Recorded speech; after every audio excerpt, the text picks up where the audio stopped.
రాహుల్ బాబుకి నా మీద ఉన్న ద్వేషానికి కారణం తెలీదు. ఇప్పుడే దీని వెనుక నీ హస్తం ఉందని తెలిసింది. నా భర్తకి నాకు మధ్య కలిగింది అపార్థం మాత్రమే.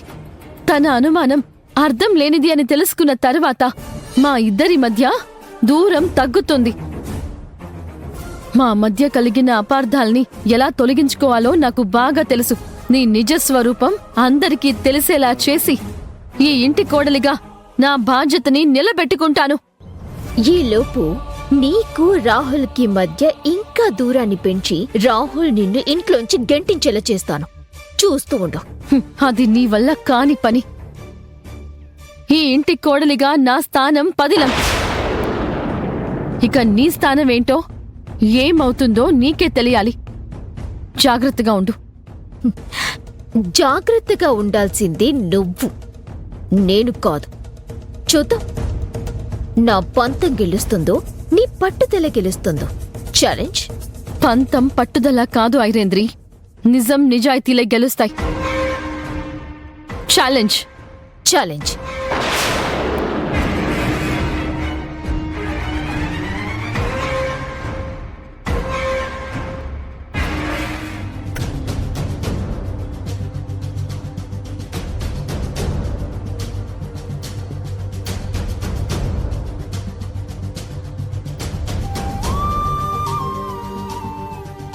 ఏం చేస్తావు? అందర్నీ పిలిచి నేనే ఇదంతా చేశానని అరిచి గీపెడతావా?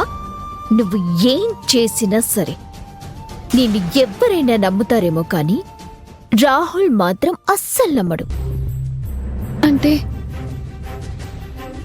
రాహుల్ బాబు నన్ను అపార్థం చేసుకోవడానికి కారణం ఐరేంద్రి అన్నమాట. అంటే నన్ను రాహుల్ బాబుని విడతీయటానికి ఇంత కుట్ర చేసిందా తను? వాళ్ళనుకున్నది మాత్రం జరగనివ్వను. నాకు రాహుల్ బాబుకి మధ్య తలెత్తిన అపార్థాలు ఎలాగైనా తొలగించుకోవాలి. ఐరేంద్రియే అంతా చేసిందని నిరూపించటానికి నా దగ్గర ఏ సాక్ష్యం లేదు. కానీ ఎలాగోలా రాహుల్ బాబుకి నా మీద పోయినా ఆ నమ్మకాన్ని తిరిగి నిలబెట్టుకుంటాను. మా బంధాన్ని కాపాడుకుంటాను.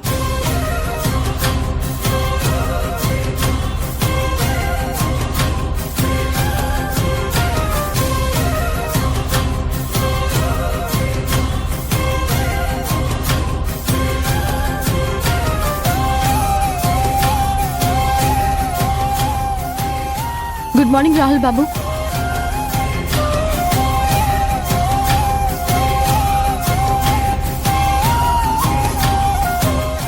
కాఫీ. నాకు సంబంధించిన పనులేవి నిన్ను చెయ్యొద్దని చెప్పాను కదా, మళ్ళీ ఏంటిది? భార్యగా నా బాధ్యత. తీసుకోండి. నేను నిన్ను భార్యగా అనుకోవట్లేదు.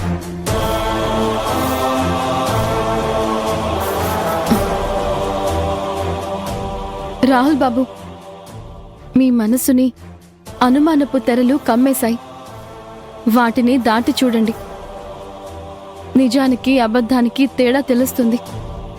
నిజమే, నా కళ్ళకి కట్టిన తెరలు తొలగిపోయి నిజమేంటో తెలుసుకున్నాను.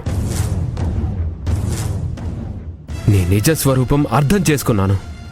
అందుకే నీకు దూరంగా ఉండాలని డిసైడ్ అయిపోయాను. అవతలకి పో.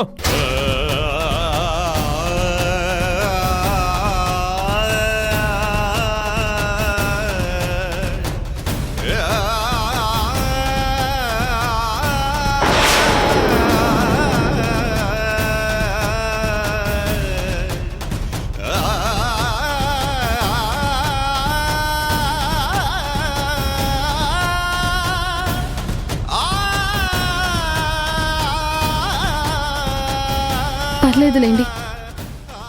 ఈరోజు అబద్ధం అనుకున్నది రేపు నిజం అవ్వచ్చు. నిజం అనుకున్నది అబద్ధము అవ్వచ్చు.